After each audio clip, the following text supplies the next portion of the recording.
And that servant is panicking. మరి ఆ దాసుడు నిరుత్సాహపడుతూ But the man for whom the entire army came, he is not panicking. ఏ సైన్యం అయితే ఎవరిని వెతుక్కుంటూ వచ్చిందో ఆ వ్యక్తి మాత్రం భయపడట్లేదు. Elisha did not say, Lord, show me something. ప్రభువా నాకు ఏదైనా చూపించుము అని అడగలేదు. Said, why you don't want your eyes to be open, Elisha?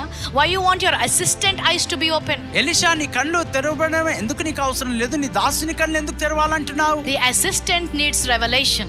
ఎందుకనగా ఆ దాసునికి ప్రత్యక్షత కావాలి. Me, I have moved from a revelation to a place of consciousness. ఎందుకనగా నేను ప్రత్యక్షత స్థలంలో నుండి మనసాక్షి కాలంలోనికి వెళ్ళి ఉన్నాను. Before even I see, నేను చూడకమునుపే I know there are angel armies that are protecting me.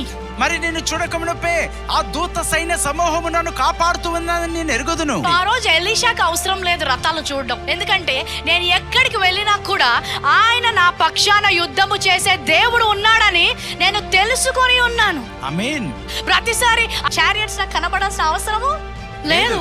That is the attitude of a person who has the consciousness. ఆ యొక్క స్పృహలో ఉన్న వారికి, మనస్సాక్షి ఉన్న వారికి ప్రతిసారి అగ్నిరథాలు కనబడాల్సిన అవసరం లేదనే వైఖరిలో వారు ఉంటారు. So whenever you need healing, కాబట్టి మీకు స్వస్థత ఎప్పుడు కావాలి? you got the revelation. నీకు ఇక్కడ ప్రత్యక్షత Now you have వచ్చింది. to walk in that consciousness. ఇప్పుడు నువ్వు అట్టి స్పృహ అవగాహనలో వెళ్ళాలి. Hallelujah. They give you a report. నీకు ఒక సమాచారం Now you are ఇచ్చినప్పుడు not panicking మరి ఇప్పుడు నువ్వు కృంగిపోవట్లేదు. because you have the consciousness. ఎందుకనగా అట్టి గ్రహింపు నువ్వు I కలిగి have ఉన్నావు. put on Christ. నేను క్రీస్తుని ధరించుకొని If ఉన్నాను. this disease cannot kill Jesus Christ, ఈ రోగము యేసుని it చంపలేదు. cannot kill me. ఆయన చంపలేనప్పుడు నన్ను కూడా That is చంపలేదు. the consciousness you carry. అలాంటి అవగాహనలో నువ్వు వెళ్ళాలి. You have to be very disciplined నువ్వు ఎంతో క్రమముగా and ఉండాలి. you have to be very intentional నువ్వు ఎంతో on ఉద్దేశపూర్వకంగా ఉండాలి. building this consciousness. ఈ యొక్క స్పృహ గ్రహింపు నువ్వు Once you ఎదగాలి. get the revelation, ఈ ప్రత్యక్షత నువ్వు you have కలిగినప్పుడు to, this is your effort to build the consciousness.